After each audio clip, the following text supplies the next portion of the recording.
Hello friend, स्वागत है आपका एनक्यू स्टडी यूट्यूब चैनल पर। सक्षमता परीक्षा के दूसरे चरण से संबंधित या जीके जीएस यानी सामान्य अध्ययन, खासकर इसमें जो है हम लोगों ने बिहार स्पेशल प्रश्नों को संकलित किया है। तो आइए बिना देर किए हुए हम लोग देखते हैं एक एक महत्वपूर्ण प्रश्न जो पिछले सक्षमता पर आधारित प्रश्न है। पहले नंबर प्रश्न की ओर चलते हैं। पहला नंबर प्रश्न है हमारा कि बिहार दिवस कब मनाई जाती है। तो बिहार दिवस जो मनाया जाता है हर वर्ष वह 22 मार्च को मनाया जाता है, यानी option number C correct answer होगा। अगर 22 मार्च की बात करें तो इसी तिथि को जो है विश्व जल दिवस भी मनाया जाता है और इसी तिथि को बिहार दिवस मनाया जाता है। क्यों? क्योंकि बिहार जो है वो 1912 में जो है वो बंगाल से अलग हुआ। उसके पश्चात बिहार से हालांकि 1936 में उड़ीसा अलग हुआ है। फिर 2000 ईस्वी में बिहार से जो है वह झारखंड राज्य अलग हुआ है, लेकिन बिहार दिवस हम लोग हर वर्ष 22 मार्च को मनाते हैं। अगले प्रश्न की ओर बढ़ते हैं। दूसरा नंबर क्वेश्चन है कि बिहार में नमक सत्याग्रह कब शुरू हुआ। यानी बिहार में जब पूरे देश में 1930 ईस्वी में 6 अप्रैल 1930 को महात्मा गांधी जी ने जो है नमक बना करके नमक कानून तोड़ा, तो उसके पश्चात नमक कानून जो है वो बिहार में कब शुरू हुआ, बिहार में नमक सत्याग्रह के विरुद्ध आंदोलन कब शुरू हुआ। तो इस दूसरा नंबर प्रश्न का जो सबसे सही उत्तर है कि बिहार में जो नमक सत्याग्रह शुरू हुआ है वह है 15 अप्रैल 1930, यानी ऑप्शन नंबर सी जो है वो करेक्ट आंसर होगा। अगले प्रश्न की ओर बढ़ते हैं। क्वेश्चन नंबर तीसरा है कि बिहार विधानसभा में वर्तमान कितने सदस्य हैं। तो बिहार की अगर बात करें तो बिहार का जो विधानमंडल है वह द्विसदनात्मक है, यानी यहाँ जैसे केंद्र में जो है द्विसदनात्मक संसद की व्यवस्था है, निचली सदन को लोकसभा और ऊपरी सदन को राज्यसभा कहा जाता है, उसी प्रकार बिहार भी जो है द्विसदनात्मक व्यवस्था है। यहाँ निचले सदन को विधानसभा और ऊपरी सदन को विधान परिषद कहा जाता है। तो विधानसभा के कुल सदस्यों की संख्या 243 है, हम सभी जानते हैं। ऑप्शन नंबर बी सही आंसर होगा। लोकसभा के सदस्यों की संख्या 40 है, राज्यसभा के सदस्यों की संख्या 16 है तथा विधान परिषद के सदस्यों की संख्या कितनी है, वह 75 है। याद रखेंगे हम लोग। इसी एक प्रश्न से हमने चारों प्रश्नों का उत्तर मिल गया कि बिहार से विधानसभा के लिए 243 सदस्य निर्वाचित होते हैं, लोकसभा के लिए 40, विधान परिषद के लिए 75 और राज्यसभा के लिए 16 सदस्य बिहार से निर्वाचित होते हैं। अगला प्रश्न है क्वेश्चन नंबर 4 है कि पटना उच्च न्यायालय की स्थापना कब हुई। तो इस प्रश्न का सबसे सही उत्तर क्या होगा, 1916, 17, 18 या फिर 21। तो पटना उच्च न्यायालय की जो स्थापना हुई है, चौथा नंबर प्रश्न के लिए दोस्तों सबसे करेक्ट आंसर के रूप में जाना जाएगा ऑप्शन नंबर ए कि 1916 में पटना उच्च न्यायालय की स्थापना हुई। दोस्तों हम लोग एक एक महत्वपूर्ण प्रश्न करेंगे इसमें, जो कि आपके परीक्षा की दृष्टि से काफ़ी अधिक लाभकारी साबित होगा। इसलिए आपसे रिक्वेस्ट भी है कि यदि आप हमारे चैनल पर अब तक नए हैं तो प्लीज़ आप चैनल को जरूर सब्सक्राइब कर लीजिएगा, साथ ही साथ बेल आइकन को दबाइएगा ताकि कोई भी अपडेट्स आए तो आप तक पहुंचेगा सबसे पहले। और अगर आपको वीडियो पसंद आ रहा है तो लाइक करना नहीं भूलिएगा, दोस्तों के बीच भी शेयर कीजिएगा। क्वेश्चन नंबर 5वां है कि झारखंड बिहार से कब पृथक हुआ, यानी झारखंड राज्य जो है वो बिहार से कब अलग हुआ। तो पृथक हुआ है वह सबसे सही उत्तर है ऑप्शन नंबर ए कि 15 नवंबर 2000 ईस्वी को जो है झारखंड राज्य बिहार से अलग हुआ है। तो इस प्रकार जो है बिहार अभी जो वर्तमान बचा है ये उसमें 2000 ईस्वी में झारखंड इससे अलग हुआ। क्वेश्चन नंबर 6 है कि बिहार बंगाल से कब पृथक हुआ है। तो बिहार बंगाल से 1912 में, option number B correct answer होगा। नेक्स्ट क्वेश्चन की ओर चलते हैं। क्वेश्चन नंबर 7 है कि 1857 की क्रांति में बिहार के नेता कौन थे।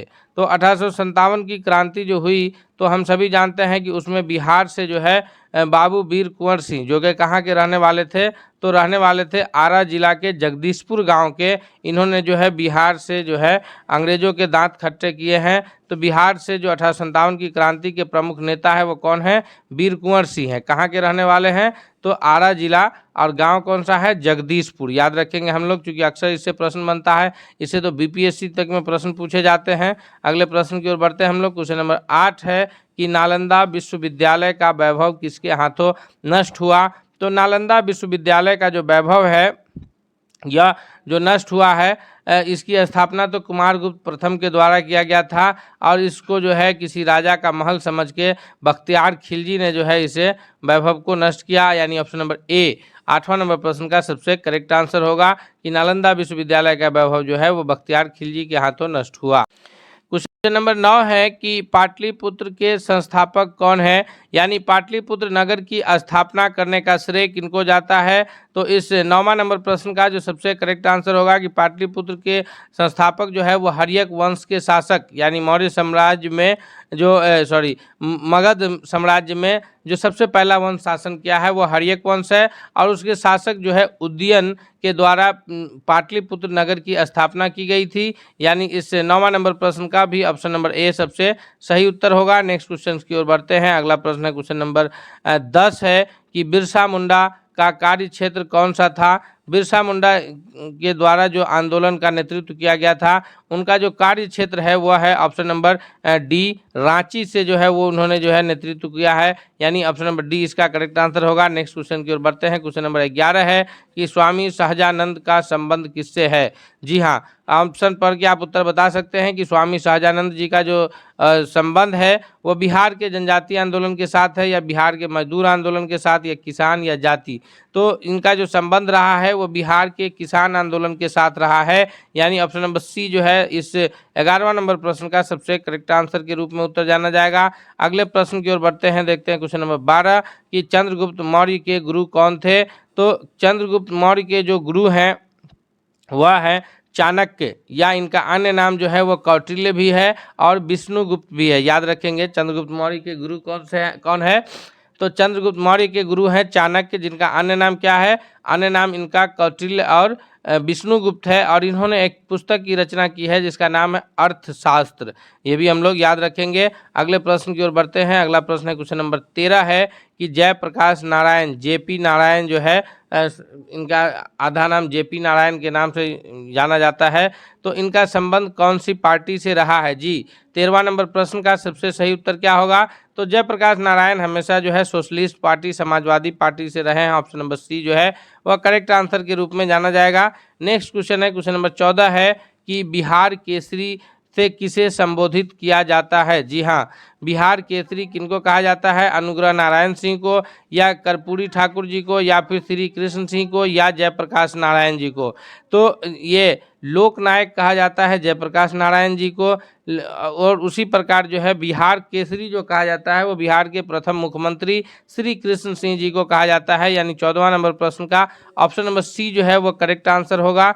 याद रखिएगा, जैसे बाल गंगाधर तिलक जी के लिए लोकमान्य यूज होता है, उसी प्रकार जो है जो जयप्रकाश नारायण जी के लिए जो है वह लोकनायक यूज होता है। उसी तरह बिहार केसरी जो इस्तेमाल होता है वो श्री कृष्ण सिंह जी के लिए। अगले प्रश्न की ओर बढ़ते हैं। क्वेश्चन नंबर 15 है कि बिहार का शोक निम्न में से किसे कहा जाता है। तो बिहार का शोक जिस नदी को कहा जाता है वो कौन सी नदी है, वह नदी है कोसी नदी, जो कि सीमांचल में बहती है। ऑप्शन नंबर बी जो है वो सबसे करेक्ट आंसर होगा कि बिहार का शोक कोसी नदी को कहा जाता है।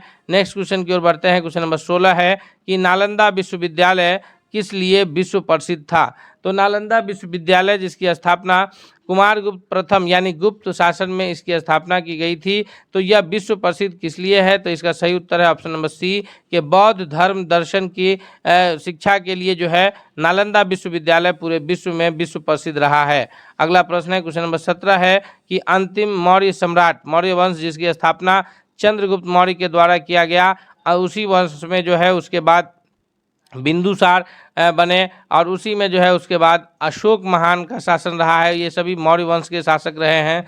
तो इनके अंतिम सम्राट कौन है। 17वां नंबर प्रश्न का जो सबसे सही उत्तर है वह है ऑप्शन नंबर बी कि बृहदत्त जो है वह अंतिम मौर्य सम्राट रहे हैं। ऑप्शन नंबर बी सबसे करेक्ट आंसर है। अगला प्रश्न है क्वेश्चन नंबर 18 है कि सम्राट अशोक के पिता का नाम क्या है। तो जी चंद्रगुप्त मौर्य जो है मौर्य वंश के संस्थापक है और सम्राट अशोक के दादा हैं। उसी प्रकार जो है बिंदुसार जो है इनके पिता हैं, यानी चंद्रगुप्त मौर्य के बाद मौर्य वंश में बिंदुसार का शासन आया और उसके बाद जो है सम्राट अशोक का शासन आया। ऑप्शन नंबर इसका करेक्ट आंसर डी होगा कि अशोक के पिता जो है वो बिंदुसार है। नेक्स्ट प्रश्न है क्वेश्चन नंबर 19 है कि अजात शत्रु किस वंश के शासक का नाम है। तो जी 19वां नंबर प्रश्न का सबसे जो सही उत्तर है कि मगध साम्राज्य के अंतर्गत ये सभी वंश शासन किए हैं। हर्यक वंश, नंद वंश, उसके बाद जो है मौर्य वंश, तो उसमें जो है अजात शत्रु के जो वंश का जिस वंश के शासक है वो है हर्यक वंश। ऑप्शन नंबर ए जो है करेक्ट आंसर है। इसी वंश के शासक उदयन के द्वारा जो है पाटलिपुत्र में राजधानी को बसाया गया था, क्योंकि हर्यक वंश की जो प्रारंभिक राजधानी थी, मगध साम्राज्य के हर्यक वंश की प्रारंभिक राजधानी कहाँ थी, तो वह थी गिरिब्रिज यानी राजगीर में। अगला प्रश्न है क्वेश्चन नंबर 20 है कि मुजफ्फरपुर में किंग्सफोर्ड की हत्या का प्रयास कब हुआ।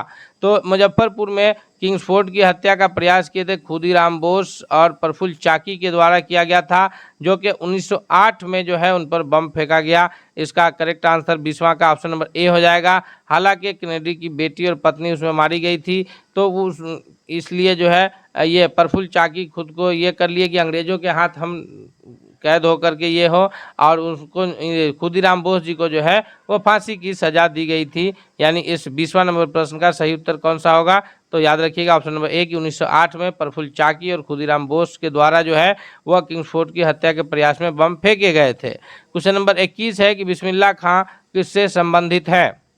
जो बिस्मिल्लाह खां का जो संबंध है 21वां नंबर प्रश्न का जो सबसे सही उत्तर होगा वह है शहनाई वादन से, यानी ऑप्शन नंबर डी जो है वह करेक्ट आंसर हो जाएगा। बिस्मिल्लाह खां का संबंध किससे हो जाएगा, शहनाई वादन से। अगले प्रश्न की ओर बढ़ते हैं। क्वेश्चन नंबर 22 है कि दिनकर जी अपनी किस रचना से राष्ट्र कवि के रूप में प्रतिष्ठित हुए हैं। दिनकर जी को किस उनकी रचना उर्वशी है, हुंकार है, कहीं धूप कहीं छांव है, फिर रेणुका है, इसमें धूप छांव, इसमें किस रचना की वजह से उन्हें जो है राष्ट्र कवि का दर्जा प्राप्त है, तो option number D correct answer होगा कि रेणुका के वजह से जो है दिनकर जी को राष्ट्र कवि के रूप में प्रतिष्ठित मिला है। क्वेश्चन नंबर 23 है कि सोनपुर का मेला, सोनपुर जो कि गंडक नदी के किनारे स्थित है, सोनपुर का मेला प्रत्येक वर्ष जो लगता है उसे किस नाम से जानते हैं। हरिहर क्षेत्र मेला, जानकी नवमी मेला, सौराष्ट्र मेला या फिर वैशाली मेला। तो इसका 23वां नंबर प्रश्न का जो सबसे करेक्ट आंसर होगा दोस्तों यह हो जाएगा ऑप्शन नंबर ए कि हरिहर क्षेत्र मेला के नाम से सोनपुर मेला को जाना जाता है। नेक्स्ट क्वेश्चन है क्वेश्चन नंबर 24 है कि निम्नलिखित में से कौन बिहार का लोक नृत्य है। तो लोक नृत्य से संबंधित एक अलग वीडियो हमारे पास उपलब्ध है, जिसका लिंक हम इसी वीडियो के डिस्क्रिप्शन में रख दिए हैं, जहां से आप देख सकते हैं कि किस राज्य का लोक नृत्य कौन सा है। तो इसमें जो सबसे करेक्ट आंसर है ऑप्शन नंबर डी के रूप में इसका उत्तर जाना जाएगा कि बिहार का जो प्रमुख लोक नृत्य है वो जट जटिन के रूप में जाना जाता है। दोस्तों यह वीडियो आपके लिए बहुत लाभकारी होगा, इसलिए आपसे फिर एक बार रिक्वेस्ट है, यदि आप हमारे चैनल पर अब तक नए हैं तो प्लीज़ आप चैनल को जरूर सब्सक्राइब कर लीजिएगा और वीडियो को लाइक करते हुए दोस्तों के बीच भी शेयर कीजिएगा। क्वेश्चन नंबर 25 है कि चंपारण नील आंदोलन के राष्ट्रीय नेता कौन थे। तो हम सभी जानते हैं कि चंपारण में जो है चंपारण के मजदूरों से 3 कट्ठिया प्रथा अपनाया था अंग्रेजों ने, यानी हर 20 कट्ठा में से 3 कट्ठा में नील की खेती करवाते था, और जिसके वजह से जो है उसकी भूमि बंजर हो रही थी, उसकी भूमि पर फसल अच्छा नहीं हो पा रहा था। तो राजकुमार शुक्ल महोदय जो है गए और महात्मा गांधी जी आए और चंपारण से इन्होंने अपना पहला सत्याग्रह, महात्मा गांधी जी का पहला सत्याग्रह कहाँ से शुरू हुआ था, चंपारण से शुरू हुआ था। तो option number A correct answer होगा कि चंपारण नील आंदोलन के जो राष्ट्रीय नेता है वो महात्मा गांधी जी हैं। क्वेश्चन नंबर 26 है कि महात्मा गांधी जी भारत में पहली बार सत्याग्रह बिहार में कहाँ से प्रारंभ किया। तो महात्मा गांधी जी के द्वारा जो पहली बार सत्याग्रह शुरू किया गया है वह कहाँ से, तो चंपारण से शुरू हुआ है। और किसके विरुद्ध हुआ है, 3 कट्ठिया प्रथा के विरुद्ध, क्योंकि अंग्रेज जो है क्या करते थे, अंग्रेजों के द्वारा जो है वह मजबूर किया गया था किस काम के लिए, अंग्रेजों के द्वारा मजबूर किया गया था उन्हें जो है 20 कट्ठा में से 3 कट्ठा पर खेती करने के लिए। क्वेश्चन नंबर 27 है कि 1922 में गया इंडियन नेशनल कांग्रेस के अधिवेशन की अध्यक्षता कौन किए थे। जी, इस प्रश्न का सबसे करेक्ट आंसर क्या होगा, तो क्वेश्चन नंबर 27 का जो सबसे सही उत्तर होगा कि 1922 में जो गया में इंडियन नेशनल कांग्रेस के अधिवेशन की अध्यक्षता किए हैं वह है option number A Chittaranjan Das ji के द्वारा किया गया है। हालांकि 1922 से पहले ये बिहार में जो पहला कांग्रेस का अधिवेशन हुआ है वह कब हुआ है, तो वह हुआ है 1912 में, जो कि बांकीपुर पटना में हुआ है। तो इसका सही उत्तर ऑप्शन नंबर ए के रूप में जाना जाएगा। नेक्स्ट क्वेश्चन की ओर बढ़ते हैं कि बिहार कांग्रेस सोशलिस्ट पार्टी का गठन कब हुआ। जी, 28वां नंबर प्रश्न के लिए जो सबसे सही उत्तर है वह है ऑप्शन नंबर बी के 1931 ईस्वी में बिहार कांग्रेस सोशलिस्ट पार्टी का गठन हुआ है। नेक्स्ट क्वेश्चन की ओर बढ़ते हैं। अगला प्रश्न 29 है कि बेगूसराय में चौकीदारी कर के विरुद्ध आंदोलन एक हिस्सा था। तो चौकीदारी कर के विरुद्ध जो आंदोलन है वह किस आंदोलन का हिस्सा रहा है? तो इस प्रश्न का जो सबसे सही उत्तर होगा 29वां नंबर क्वेश्चन के लिए वह है ऑप्शन नंबर डी जाना जाएगा कि यह जो आंदोलन हुआ है यह सविनय अवज्ञा आंदोलन का हिस्सा रहा है। जो 1930 में जो सविनय अवज्ञा आंदोलन चल रहा था, जिसकी शुरुआत नमक सत्याग्रह से किया गया था, उसी वक्त जो है बेगूसराय के लोग उसी के साथ चौकीदारी कर के विरुद्ध जो है आंदोलन कर रहे थे। नेक्स्ट क्वेश्चन है 30 है कि बंगाल के किस नवाब ने मुंगेर को अपनी राजधानी बनाया था? जी, इसका सही उत्तर क्या होगा? अलीवर्दी खां है, मीर कासिम है, मीर जाफर है या फिर सिराजुद्दौला है। तो इसका सही उत्तर 30वां का ऑप्शन नंबर सी हो जाएगा कि मीर जाफर के द्वारा जो है ये मुंगेर को अपनी राजधानी बनाया गया था। मुर्शिद अगले प्रश्न की ओर बढ़ते हैं। क्वेश्चन नंबर 31 है कि गोलघर का निर्माण, जो पटना में गोलघर स्थित है, उसका निर्माण जो है किस गवर्नर जनरल के समय में हुआ है? तो गोलघर का जो निर्माण कार्य शुरू हुआ था वह लॉर्ड कॉर्नवालिस के समय में उसका निर्माण हुआ है, यानी ऑप्शन नंबर इसका 31 का सी सही उत्तर हो जाएगा कि लॉर्ड कॉर्नवालिस के समय जो है गोलघर का निर्माण हुआ है। क्वेश्चन नंबर 32 है कि पटना में के 1857 के स्वतंत्रता संग्राम के नेता कौन थे? तो 1857 के अगर बिहार से पूछा जाए तो वहाँ पर तो वीर कुंवर सिंह होगा, जो आरा के जगदीशपुर से नेतृत्व किए थे। लेकिन चूंकि अब बिहार में भी अलग अलग जगहों से अगर आपसे प्रश्न पूछा जाए कि पटना से कौन थे, तो इसका जो सबसे सही उत्तर होगा वह है पीर Ali Khan, option number A कि पटना से जो है ये प्रमुख नेता के रूप में जाने जाएंगे। नेक्स्ट प्रश्न की ओर बढ़ते हैं। अगला क्वेश्चन है 33 है कि बिंबिसार ने निम्नांकित किस राज्य से वैवाहिक संबंध स्थापित नहीं किया था? हर्यक वंश के संस्थापक के रूप में जाने जाते हैं बिंबिसार, जिन्होंने 3 प्रमुख ये से जो है वैवाहिक संबंध स्थापित किया था, जिससे जो है यहाँ अपने राज्य की स्थिति को मजबूत करने के लिए उन्होंने जो है 3 प्रमुख ये से वैवाहिक संबंध स्थापित किया। जिसमें जो नहीं किया है वह है ऑप्शन नंबर बी कि विदेश से नहीं किया है। नेक्स्ट क्वेश्चन की ओर बढ़ते हैं हम लोग। अगला प्रश्न देखते हैं।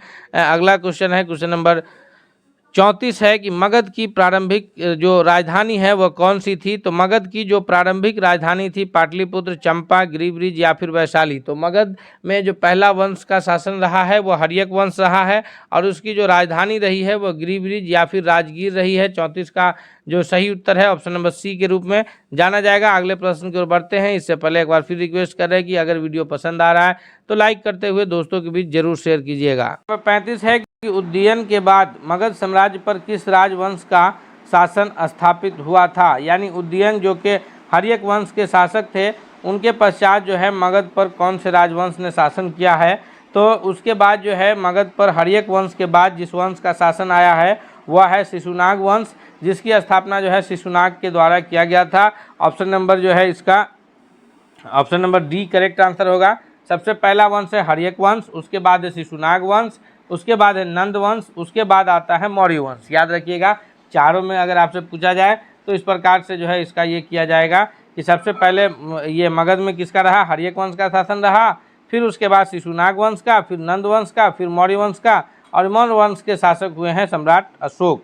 अगला प्रश्न है क्वेश्चन नंबर 36 है कि निम्नलिखित में से मगध का कौन सा राजा सिकंदर महान का समकालीन था? यानी मगध साम्राज्य का कौन सा राजा जो है वो सिकंदर के समय था? तो इसका जो करेक्ट आंसर है वह है ऑप्शन नंबर डी के घनानंद जो है यह सिकंदर का समकालीन राजा हुए हैं। ऑप्शन नंबर डी जो है 36वां नंबर क्वेश्चन के लिए सबसे सही उत्तर है। नेक्स्ट है 27 है कि गुप्त वंश के किस शासक को भारत का नेपोलियन कहा जाता है? जी, तो भारत का नेपोलियन जो है वो कौन से शासक कहलाते हैं? समुद्रगुप्त, कुमारगुप्त या फिर चंद्रगुप्त द्वितीय। तो इसका सही उत्तर ऑप्शन नंबर ए के रूप में जाना जाएगा कि समुद्रगुप्त को जो है वो भारत का नेपोलियन के नाम से जाना जाता है। नेक्स्ट क्वेश्चन है क्वेश्चन नंबर 38 है कि निम्नलिखित में से गुप्त वंश के किस शासक को विक्रमादित्य भी कहा जाता है? जी, विक्रमादित्य किनको कहा जाता है? तो समुद्रगुप्त हैं, कुमारगुप्त है, चंद्रगुप्त द्वितीय हैं या फिर प्रथम है। तो इसका जो 38वां नंबर प्रश्न का सही उत्तर है वो ऑप्शन नंबर सी के रूप में जाना जाएगा कि चंद्रगुप्त द्वितीय महोदय को जो है वो विक्रमादित्य के नाम से भी जानते हैं। क्वेश्चन नंबर 39 है कि मौर्य वंश के पश्चात किस वंश का शासन स्थापित हुआ? तो पहले तो हम लोग मगध साम्राज्य में शुरू जो हुआ है वो 4 वंश को जाने हैं। पहला हर्यक वंश, दूसरा शिशुनाग वंश, तीसरा नंद वंश, चौथा मौर्य वंश, और मौर्य वंश के बाद जिस वंश का शासन स्थापित हुआ है वह है शुंग वंश, जिसकी स्थापना जो है पुष्यमित्र शुंग के द्वारा किया गया है। याद रखिएगा, चौथा के बाद पांचवा किस वंश का शासन शुरू हुआ? शुंग वंश का, जिसकी स्थापना कौन की है? पुष्यमित्र शुंग ने किया। क्वेश्चन नंबर 40 है कि अर्थशास्त्र के अनुसार सीता भूमि का क्या अभिप्राय है? तो अर्थशास्त्र किनका नाम है? तो अर्थशास्त्र जो पुस्तक है वह है कौटिल्य के द्वारा रचित पुस्तक, जो कौटिल्य चंद्रगुप्त मौर्य के प्रधानमंत्री थे और उन्होंने उन दरबार में रहे उसके बारे में जो लिखे, तो उनके द्वारा रचित पुस्तक के अनुसार जो सीता भूमि का अभिप्राय है इस 40वां नंबर प्रश्न के लिए वह है ऑप्शन नंबर बी कि जनजाति के द्वारा जोती जाने वाली भूमि को सीता भूमि के नाम से जाना जाता था। नेक्स्ट क्वेश्चन है 41 है कि त्रिवेणी नहर में किस नदी से पानी आता है? तो बिहार में जो त्रिवेणी नहर बनाया गया है सिंचाई के लिए, इसमें जो पानी मिलता है त्रिवेणी नहर को वह गंडक नदी से मिलता है, यानी ऑप्शन नंबर इसका सी जो है वो करेक्ट आंसर हो जाएगा 41वां नंबर प्रश्न के लिए। सही उत्तर क्या हो जाएगा? Option number C. Next question है 42 है कि बिहार में कौन सी दो नदियां जो है, ये जो दो नदी हैं इनमें से कौन सी दो नदियां अमरकंटक से उद्गमित है, यानी अमरकंटक की पहाड़ी से निकलती है, ये कौन सी दो नदियां हैं? इससे 42वां नंबर प्रश्न का सही उत्तर क्या होगा? तो इसका जो सबसे करेक्ट आंसर होगा दोस्तों वह है ऑप्शन नंबर डी के रूप में जाना जाएगा कि नर्मदा और सोन नदी जो है वह अमरकंटक की पहाड़ी से निकलती है। नेक्स्ट, और दोनों का दिशा जो है प्रवाह होने का अलग अलग हो जाता है। नर्मदा नदी उत्तर की दिशा में प्रवाहित होते हुए आकर के पटना में गंगा में मिल जाती है, जबकि नर्मदा नदी दक्षिण की ओर प्रवाहित होने लगती है। अगला प्रश्न है क्वेश्चन नंबर 43 है कि पटना किस सिख गुरु का जन्म स्थान है? पटना में सिख गुरु के जो 10 सिख गुरु हुए हैं उनमें से कौन से सिख गुरु का जन्म स्थान जो है वह पटना में हुआ है? तो इस 43वां नंबर प्रश्न के लिए सही उत्तर हो जाएगा ऑप्शन नंबर बी के गुरु गोविंद सिंह का जो जन्म स्थान है वह पटना है। Option number B correct answer है। नेक्स्ट क्वेश्चन है क्वेश्चन नंबर 44 है कि निम्न में से किस नगर में प्रथम बौद्ध सभा का आयोजन किया गया था? तो 4 प्रमुख बौद्ध सभाएं हुई है, उसमें से जो पहला बौद्ध सभा हुआ है वह कहाँ हुआ है? इसका सही उत्तर जो है होगा ऑप्शन नंबर सी कि पहला बौद्ध सभा राजगीर में हुआ है, दूसरा बौद्ध सभा जो है वह वैशाली में हुआ है, तीसरा बौद्ध सभा जो है वह पाटलिपुत्र में हुआ है, याद रखेंगे हम लोग चारों को, और चौथा जो बौद्ध सभा हुआ है वह कुंडलवन कश्मीर में हुआ है। पहला कहाँ हुआ? राजगीर, दूसरा वैशाली, तीसरा पाटलिपुत्र, चौथा कुंडलवन कश्मीर। नेक्स्ट क्वेश्चन है 45 है कि जनसंख्या घनत्व के आधार पर बिहार का स्थान है। तो यह जो आंकड़ा है 2011 की जनगणना के अनुसार जनसंख्या घनत्व के आधार पर जो बिहार का स्थान है पूरे भारत में वह प्रथम स्थान है। बिहार का जो क्षेत्रफल की दृष्टि से स्थान है वह 12वां बड़ा राज्य है, और बिहार की बात किया जाए तो जनसंख्या के आधार पर तीसरा बड़ा राज्य है, लेकिन जनसंख्या घनत्व के आधार पर बिहार भारत में प्रथम बड़ा राज्य है। Option number A correct answer होगा। नेक्स्ट क्वेश्चन है 46 की निम्नलिखित में से कौन सा राज्य विधानमंडल का अंग नहीं है? जी, राज्य विधानमंडल का अंग इसमें से कौन सा नहीं है? तो राज्यपाल राज्य विधानमंडल के अंग होते हैं, विधान परिषद और विधानसभाएं। विधान परिषद को ऊपरी सदन और विधानसभा को निचली सदन के नाम से जाना जाता है। अगर महाधिवक्ता की बात किया जाए तो वो राज्य विधानमंडल के अंग नहीं होते हैं, राज्य के हिस्सा होते हैं। ऑप्शन नंबर बी जो है 46वां का करेक्ट आंसर होगा। दोस्तों एक बार फिर रिक्वेस्ट है कि अगर आप चैनल पर नए हैं तो जरूर सब्सक्राइब करके बेल आइकन को दबा लीजिएगा। क्वेश्चन नंबर 47 है कि चतुर्थ बौद्ध संगीति का आयोजन निम्नलिखित में से किसके समय हुआ?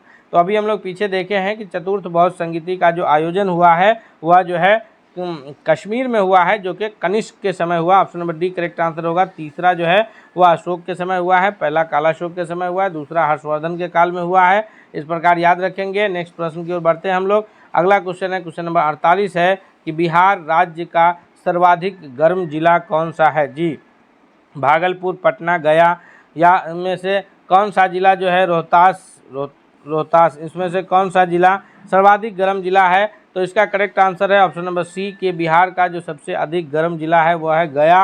नेक्स्ट क्वेश्चन की ओर बढ़ते हैं। क्वेश्चन नंबर 49 है कि बिहार आने वाले महत्वपूर्ण चीनी यात्रियों के नाम हैं। तो बिहार में जो चीनी यात्री आए हैं फाहियान है, युआनचांग है, हितसिंह है, तो इन सभी चीनी यात्रियों का आगमन बिहार हुआ है, अर्थात option number D correct answer हो जाएगा। नेक्स्ट क्वेश्चन है क्वेश्चन नंबर 50 है कि महावीर स्वामी के पिता का संबंध किससे था?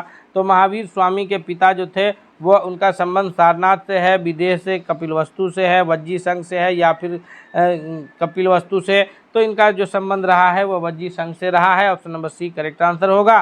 दोस्तों इस सामान्य अध्ययन के 50 प्रश्नों को हम लोगों ने इसमें कवर किया है, इसमें खासकर बिहार से विशेष संबंधित प्रश्न को संकलित किया गया था। हम उम्मीद करते हैं कि यह प्रश्न आपके परीक्षा की दृष्टि से बहुत लाभकारी होगा, इसलिए आपसे रिक्वेस्ट भी है कि अगर आप चैनल पर नए हैं तो सब्सक्राइब कर लीजिए और वीडियो पसंद आए तो लाइक करते हुए दोस्तों के बीच शेयर कीजिए। मिलते हैं हम लोग अगले सेट के साथ, तब तक के लिए धन्यवाद।